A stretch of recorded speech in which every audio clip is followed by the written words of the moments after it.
A town is slowly consumed by an eerie fog that brings strange creatures. It began as just another quiet morning in the isolated town of Elmridge. Birds chirped, alarms buzzed, and the air was unusually still. But as the townsfolk stepped out of their homes, they were greeted not by the rising sun, but by a wall of dense, suffocating fog. It wasn't the normal kind that drifted lazily over hills. This fog was heavy, grayish-blue, and alive with movement. It pressed against windows like it was peering inside, clinging to doors like it wanted in. Visibility was reduced to mere feet, and the usual comforting sounds of the morning were swallowed into silence. The fog had no scent, no moisture, just a cold, pressing presence. Phones had no signal. Power flickered. Panic began to rise. No one could say where the fog came from, only that it wasn't natural. It felt wrong, and it wasn't going anywhere. As the hours passed, people noticed something far more terrifying. Fog was moving, not with the wind, but with purpose. It slithered down alleys, climbed walls, and crept beneath door frames. Streetlights blinked out one by one as the fog passed. Entire vehicles left on roads vanished within minutes, leaving behind only the eerie glow of hazard lights swallowed by the mist. It wasn't just covering the town, it was devouring it. Animals that ventured into it were never seen again. Some claimed to see the fog split like jaws and pull objects inside. Panic set in as people realized this wasn't a weather phenomenon. It felt sentient, alive, a silent predator with no form, only hunger. When townspeople tried driving out, they found themselves looping back to the same street no matter the direction. Elmridge was being surrounded, no, trapped, and the fog was closing in fast. By nightfall, the town had changed. Entire neighborhoods had gone silent. One by one, people disappeared into the mist. Sometimes they screamed, sometimes they didn't. The worst part was how sudden it was. A man fetching his mail never returned. A woman going to her car screamed once, and then silent. Children vanished from backyards with no trace. Even indoors wasn't safe. Families huddled together with the doors locked and lights on, praying the fog wouldn't find a way in. Yet it did. It seeped through the cracks like smoke, and with it came the chilling sound of whispers. Then the screaming would start, and then nothing. Phones rang unanswered. Radios broadcasted only static. Fear took over the entire town. Parents refused to sleep. Dogs barked at empty corners. Everyone knew if the fog got you, there was no coming back. Elmridge was dying, one scream at a time. Then came the shape. At first, they were just shadows flickering behind the fog. Tall, unnatural, with too many limbs. But soon, they grew clearer. People reported seeing creatures walking through the streets, gliding, crawling, some even slithering. Their eyes glowed with an unholy light, and their skin shifted like smoke. Some had no faces, only gaping mouths that hissed in unison. A teenager caught one on camera before vanishing. The footage was found later, showing a tall, skeletal figure standing behind him, unmoving until it wasn't. Survivors whispered that the creatures weren't just lurking, they were hunting. They moved in packs, scanning windows, scratching at doors. One survivor swore they saw one mimic their daughter's voice, trying to lure them outside. The fog wasn't just cover, it was their domain, and they ruled it. People no longer feared the fog itself. They feared what moved within it, and they were getting closer. There was something methodical in how the creatures moved. They didn't attack randomly. They searched. Door by door, building by building, survivors began to notice a pattern. The creatures paused at certain homes longer than others. They whispered names. One elderly man, delirious with fear, claimed he heard his dead wife calling him from the mist. Another said the creatures asked for the chosen. Conspiracy spread like wildfire. Were they looking for someone specific? And if so, who? A group gathered at the church, seeking answers from old books and whispered legends. They found references to ancient beings tied to cursed fog and sacrificial offerings.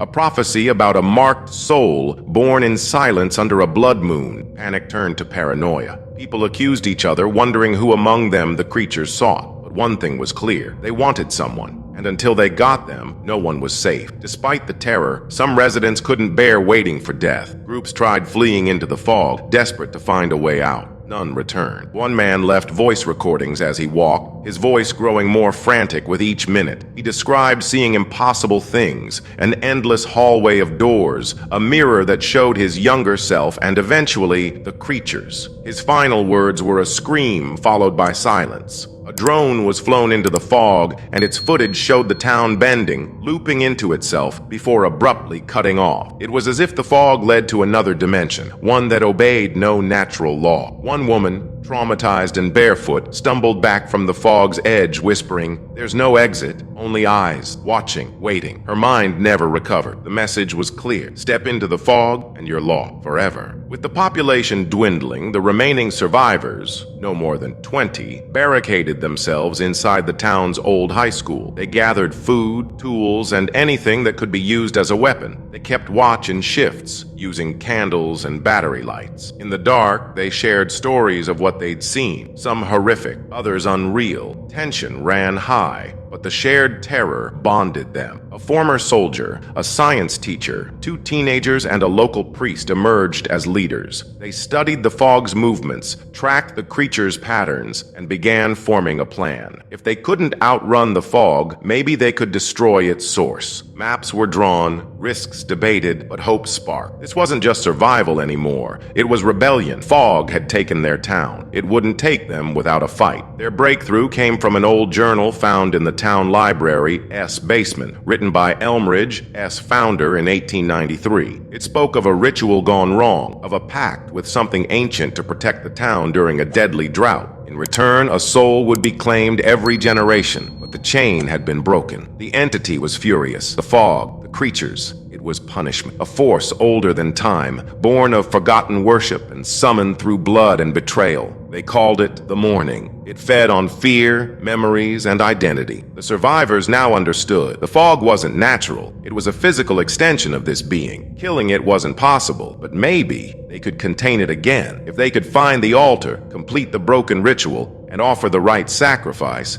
perhaps the town could be free, but the cost would be unbearable. The next day, the fog doubled in density. Visibility dropped to inches. The creatures no longer skulked in shadow. They stormed buildings, tearing through barricades with claws and shrieks. The high school became a war zone. One survivor was dragged into the darkness, his screams echoing for hours. The priest was injured, protecting a child. The group grew desperate, lighting fires, praying, weeping. Then the creatures spoke, not with voices, but with vibrations, words vibrating through walls and bones. "Give us what is ours." The marked one was among them. They all turned to a quiet girl named Lucy, who had survived a car crash on the night of the last blood moon. Her parents died. She didn't remember how she survived. The fog wanted her. She was the link. The decision tore through the group. Save one or save all. The time to act had come. The final stand began at midnight. The altar was found beneath the church ruins. Lucy, terrified but resolved, stepped forward. She didn't want to die, but she couldn't let the others suffer. As the creatures closed in,